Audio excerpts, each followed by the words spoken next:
La sociedad sin miedo es la posibilidad concreta e inmediata de la sociedad democrática.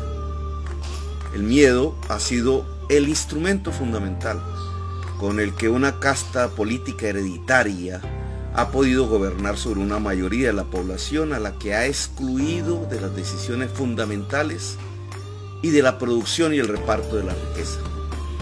Esa casta política se ha hundido hoy en una corrupción sin límites y ha llegado a niveles de incapacidad extremos para solucionar los problemas fundamentales que aquejan nuestra sociedad.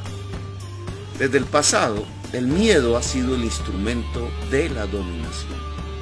Con el miedo buscaron quitarle las mayorías a Gaitán, tildándolo de comunista, y al final lo asesinaron cuando él logró, a pesar de las masacres desatadas, la movilización nacional de las mayorías desposeídas y las clases trabajadoras que representaba. Posteriormente, con el miedo desatado por el chulavismo, lograron paralizar la energía del pueblo gaitanista que buscaba las reformas democráticas prometidas desde el gobierno de Pumarejo. El país fue gobernado durante 12 años por los aliados de Hitler, Mussolini y Franco, sin siquiera un tribunal que condenara los crímenes cometidos, un verdadero genocidio. El miedo ha sido el instrumento de la dominación, de la subordinación de toda una sociedad a lo injusto, a la sinrazón, a la adoración irracional de la muerte misma, al matarse entre sí, a la corrupción. Tras el miedo nos han hecho odiar la paz, al otro diferente, a la diferencia, a la posibilidad del cambio, a quienes nada tienen y andan sin nada por las calles.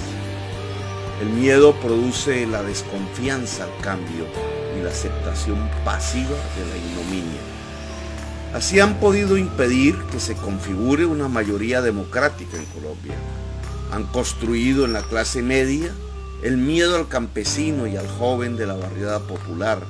Le tienen más miedo al de abajo, que ven como amenaza, que a los dueños de los bancos que la dejan sin pensión, sin casa, sin trabajo.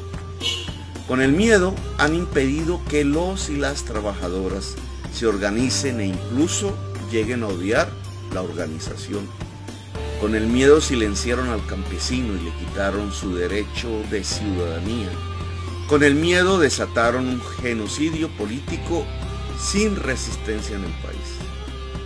Ante la desaparición de las guerrillas y la lucha armada en Colombia, las castas políticas corruptas necesitan urgentemente una nueva razón para el miedo.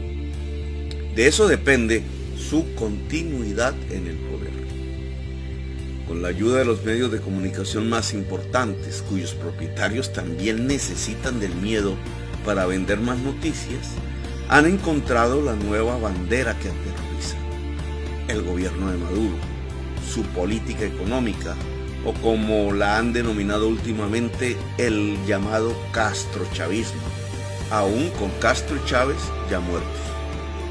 La estrategia consiste en llenar la conciencia de la gente con imágenes de un gobierno vecino que permita el odio, la indignación generalizada, y logrado el efecto, los dueños de la estrategia proceden a señalar a todos los que plantean un cambio en Colombia como imitadores de ese modelo del gobierno vecino en Colombia. Así de nuevo surge el miedo y lo usan para generar la desconfianza contra todos los que plantean el cambio.